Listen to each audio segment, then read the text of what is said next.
আসসালামু আলাইকুম। Shimul Memorial North South School and কলেজের অনলাইন ক্লাসে আপনাদের সকলকে স্বাগতম। আমি খালেদা আক্তার বিলকিস, আমি আপনাদের নার্সারি শ্রেণীর শিক্ষক। কেমন আছেন বাবুরা? নিশ্চয়ই আপনারা ভালো আছেন। আপনারা কি বারবার করে হাত ধুচ্ছেন? আপনারা কিন্তু প্রত্যেককে একটা বিষয় লক্ষ্য রাখতে হবে, আপনারা এই যে পরীক্ষা দিচ্ছেন না, বাংলা পরীক্ষা, ইংরেজি পরীক্ষা, সেই সাথে কিটে লিখছেন, লেখার পরে অবশ্যই কিন্তু 20 সেকেন্ড ধরে হাত ভালো করে সাবান পানি হ্যান্ড ওয়াশ দিয়ে ধুতে হবে এবং সবসময় পরিষ্কার পরিচ্ছন্ন থাকার চেষ্টা করবেন। ঠিক আছে? আমরা শীট করব আজকে রবিবারে যে শীটটি আছে সেটা আমরা করব। তার আগে আমরা একটা ছড়া করি। আজকে আমরা তাঁতির বাড়ি ছড়াটি করব। আপনারা নিশ্চয়ই এটা পারেন, তারপরেও তাঁতির বাড়ি ছড়াটি আমার সাথে একটু করবেন। তাঁতির বাড়ি ব্যাঙের বাসা, কোলা ব্যাঙের ছান, খায় দায় গান গায়, তাই রে নাই রে না। পড়েছেন না প্রত্যেকে নিশ্চয়? এবার আপনারা প্রত্যেকে পেন্সিল ইরেজার নিয়ে রেডি হয়ে যান এবং আমরা দেখি আমাদের প্রথমে শীটে কি আছে।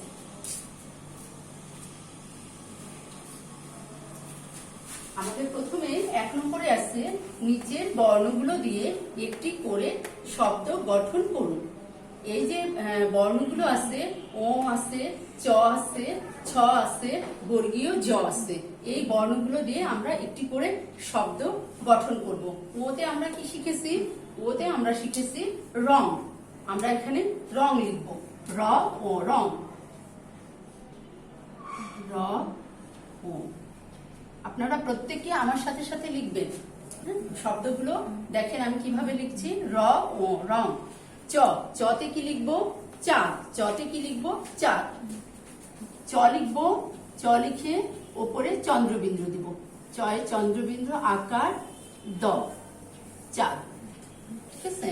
এবার লিখবো ছ দিয়ে। ছ কি? ছতে আমরা জানি কি? ছাগল। ছতে ছাগল। ছাগল জানা কিভাবে চলে? লাফিয়ে চলে, ছাগল। ছ আকার গ ল, ছাগল। এবার লিখবো বর্গীয় জ দিয়ে। বর্গীয় জতে জাহাজ। বর্গীয় জতে জাহাজ। বর্গীয় জ আকার হ আকার বর্গীয় জ, জাহাজ। তাহলে আপনারা সবগুলো বর্ণ নিশ্চয়ই লিখেছেন। ওতে রং। ওতে রং, র ও রং। আরেকবার আমি একটু বলি, র ও রং। আমরা কিন্তু লক্ষ্য রাখবো যখন বানানগুলো লিখবো তখন আকারটা কিরকম হচ্ছে, তারপরে বর্ণটা কিরকম হচ্ছে, এইগুলো কিন্তু খেয়াল রাখবো এবং সঙ্গে সঙ্গে বানানগুলো পড়ার চেষ্টা করব। চতে চাঁদ। চতে চাঁদ। চ চন্দ্রবিন্দু আকার দ, চাঁদ। চ চন্দ্রবিন্দু আকার দ, চাঁদ। ছতে ছাগল। ছতে ছাগল। ছ আকার গ ল, ছাগল। ছ আকার গ ল, ছাগল। বর্গীয় জ জাহাজ। বর্গীয় জ দিয়ে কি লিখেছি? জাহাজ। বর্গীয় জ আকার হ আকার বর্গীয় জ, জাহাজ। জাহাজ ভাসে কোথায়? সাগর জলে, তাই না? আমরা কিন্তু ছড়াটাও শিখবো। 2 নম্বরে আমাদের কি আছে? 2 নম্বরে আছে মাঝের বর্ণ লিখুন। মাঝের বর্ণ লেখা কিন্তু অনেক সোজা। এখানে রি আছে, রি এর পরে কি হবে? এ। রি এ ওই আমরা পড়বো, তারপরে বর্ণটা লিখবো, রি এ ওই। হয়ে গেল। তারপরে যে বর্ণটা আছে সেটা হচ্ছে তালব্য স। তালব্য স, এখানে কি ফাঁকা ঘর আছে আপনারা দেখেন, তারপরে আছে দন্ত স। তাহলে তালব্য স্বর পরে কি হবে? মূর্ধন্য স। তালব্য স, মূর্ধন্য স। নিচেরটা আছে অন্তস্থ অ, তারপরে একটা ফাঁকা ঘর, তারপরে অনুস্বার, তাহলে অন্তস্থ অ, তারপরে কি হবে? খণ্ড ত। খণ্ড ত। তাহলে আমরা আরেকবার একটু পড়ি, দেখেন, রি এ ওই, তারপরে যেটা আছে তালব্য স, মূর্ধন্য স, দন্ত স, তারপরে নিচের দিকে দেখেন অন্তস্থ অ, খণ্ড ত, অনুস্বার, তাই না? আমাদের তাহলে মাঝের বর্ণ লেখা হয়ে গেল। 3 নম্বরে আমাদের কি আছে? নিচের বর্ণগুলো থেকে স্বরবর্ণগুলো উপরের ছকে এবং ব্যঞ্জন বর্ণগুলো নিচের ছকে লিখুন। আমরা অনেকগুলো বর্ণ দেখতে পাচ্ছি এখানে। এখানে কি কি স্বরবর্ণ বর্ণ কি কি আছে? দীর্ঘ ই, গ, এ, ভ, ও, ল। তাহলে এই বর্ণগুলোর মধ্যে স্বরবর্ণ কোনগুলো তার নিচে তাহলে আমরা একটু একটু করে দাগ দিয়ে নিই। স্বরবর্ণ একটা হচ্ছে এই যে প্রথমেই আছে দীর্ঘ ই, একটা দাগ দিলাম। তারপরে আছে দেখেন এ, তারপরে আছে ও। এখানে আপনি দেখেন স্বরবর্ণগুলোকে নিচে আমি ছোট ছোট করে দাগ দিয়ে দিলাম। তাহলে বাকি যে বর্ণগুলো আছে আমরা বুঝতে পারছি এগুলো ব্যঞ্জন বর্ণ। তাহলে স্বরবর্ণ দীর্ঘই, এই দীর্ঘই বর্ণটিকে আমরা কোথায় লিখবো? ওপরের ছকে লিখবো। আপনারা লিখেন আমার সঙ্গে সঙ্গে, ওপরের ছকে।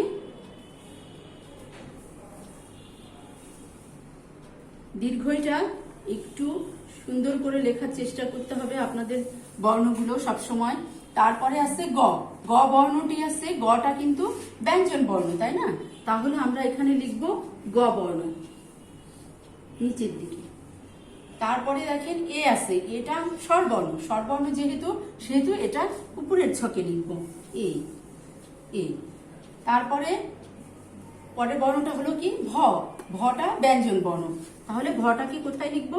নিচের ছকে লিখবো, এই যে। তারপরে আছে ও, ও বর্ণটা স্বরবর্ণ, এটাকে আমরা উপরের ছকে লিখবো, ঠিক আছে। আর পরে আছে ল, ল বর্ণটিকে কোথায় লিখবো? ল বর্ণটি যেহেতু ব্যঞ্জন বর্ণ সেই জন্য এটাকে নিচের ছকে লিখবো। তাহলে আমরা কি কি স্বরবর্ণ লিখলাম আপনারা লক্ষ্য করেন। ওপরের ছকে দীর্ঘই লিখেছি, এ লিখেছি, ও লিখেছি। এখানে ওটা, এখানে উড়ানি দেখেন আমি জায়গার জন্য এখানে আমি উড়ানিটা এভাবে দিয়েছি, যেহেতু আমরা বলছি ঘরের মধ্যে লিখবো।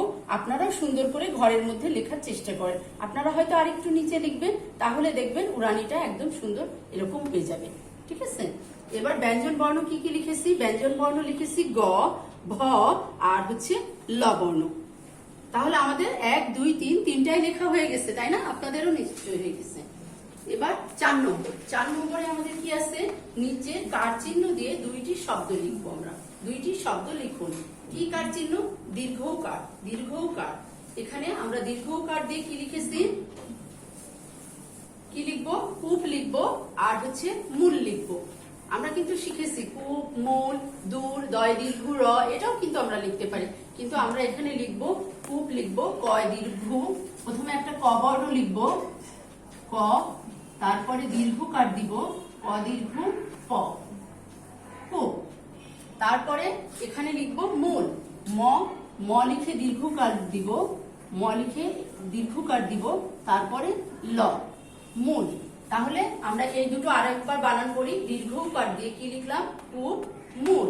ক দীর্ঘ, ক দীর্ঘ প, কূপ, ক দীর্ঘ প, কূপ, মূল, ম দীর্ঘ ল, মূল, ম দীর্ঘ ল, মূল, ঠিক আছে। এবার 5 নম্বর, 5-এ কি আছে? দাগ টেনে বর্ণের সাথে শব্দের মিল করুন। শব্দের মিল করব বর্ণের সাথে, আজকে ছবির সাথে না। কি কি বর্ণ আছে? রস্য আছে, ও আছে, থ আছে, প আর হ বর্ণটি আছে, ঠিক আছে। এখানে কি আছে? ওড়না আছে, থালা আছে, উট আছে, হাতি আছে, পাখি আছে। আপনারা এখন দেখবেন কোন বর্ণের সাথে কোনটাকে মিল করছি। আমি প্রথমে বলেছিলাম প্রথম ক্লাসে যে মিল করার জন্য আমরা একটা ছোট্ট স্কেল ব্যবহার করব, তাই না? এই যে এখানে আমরা ছোট্ট একটা স্কেল ব্যবহার করব, এরকম একটা ছোট্ট স্কেল ব্যবহার করব।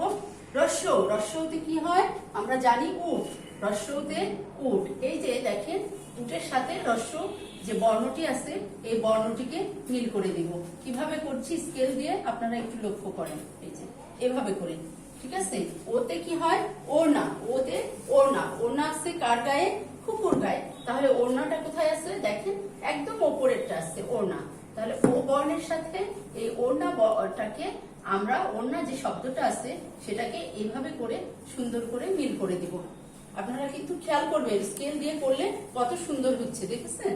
আর আপনারা যদি হাত দিয়ে করেন তাহলে বাঁকা হবে, তারপরে ম্যাচ ভালো হবে না, ম্যাচিংটা দেখতে ভালো লাগবে না। এবার থতে কি লিখবো?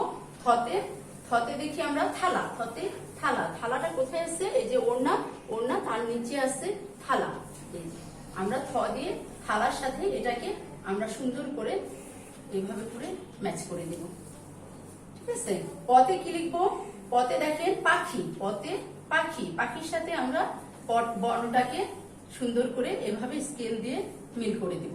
হ দিয়ে হাতি, হাতি, হাতি, হাতির পিঠে চড়তে মজা, তাই না? তাহলে আমরা হ দিয়ে হাতিটাকে সুন্দর করে এইভাবে মিল করে দিব। আপনারা লক্ষ্য করেন আমি স্কেল দিয়ে করছি, আপনারাও প্রত্যেকে স্কেল দিয়ে করবেন। দেখেন অনেক সুন্দর লাগছে না দেখতে? তাহলে আমরা 1 2 3 4 5 সবগুলো আইটেম যেগুলো আমাদের লেখা সেগুলো কিন্তু আমরা লিখে কমপ্লিট করে ফেললাম। আপনারা নিশ্চয়ই করেছেন আমার সাথে। এবার আমরা মৌখিকটা দেখব। আমাদের মৌখিকে কি আছে? ত থেকে দন্ত ন পর্যন্ত বর্ণগুলো দিয়ে একটি করে শব্দ ও ছড়াগুলো। ত থেকে দন্ত ন পর্যন্ত বর্ণগুলো দিয়ে একটি করে শব্দ ও ছড়াগুলো। তাহলে ত থেকে দন্ত ন পর্যন্ত বর্ণগুলো ত, থ, দ, ধ, দন্ত ন। তাহলে ততে কি হবে? ততে তিমি, তিমি চলে সাগর জলে। তারপরে তয়ের পরের বর্ণটা হলো থ, থতে থালা, থালা ভরা আছে মিঠাই। দতে কি হবে? দোয়া, দোয়াত আছে কালি নাই। ধতে ধনুক, ধনুক হাতে বীর আসে, তাই না? ধনুক হাতে কি আসে? বীর আসে। দন্ত নতে নদী, নদীর জলে হাঁস ভাসে। এইভাবে করে প্রথমে আমরা শব্দটা বলবো, তারপরে আমরা ছড়াটা বলবো, সেই বর্ণটা দিয়ে ছড়াটা বলবো। এভাবে আমরা কিন্তু শিখবো। 2 নম্বর আছে 6টি ঋতুর নাম বলুন। 6টি ঋতুর নাম বলেন তো? গ্রীষ্ম, বর্ষা, শরৎ, হেমন্ত, শীত ও বসন্ত। আপনাদের নিশ্চয়ই মুখস্থ হয়ে গেছে। এবার আরেকটা সহজ জিনিস 3 নম্বরে আছে ব্যঞ্জন বর্ণে পূর্ণ মাত্রা, অর্ধমাত্রা ও মাত্রাহীন বর্ণ কতটি বলুন। কতটি বলেন তো? ব্যঞ্জন বর্ণে পূর্ণ মাত্রা হলো 26টি, অর্ধমাত্রা 7টি আর মাত্রাহীন 6টি। ঠিক আছে। এইভাবে করে আমরা প্রত্যেক দিন সবগুলো পড়া রিভিশন করব শিটে, এবং যে শব্দগুলো পড়ছি শব্দগুলোর বানানগুলো অবশ্যই আমরা মুখস্থ করব এবং মনে রাখার চেষ্টা করব। আপনারা প্রত্যেককে বাসায় থাকবেন, ভালো থাকবেন, সুস্থ থাকবেন। আপনাদের সকলকে অসংখ্য ধন্যবাদ।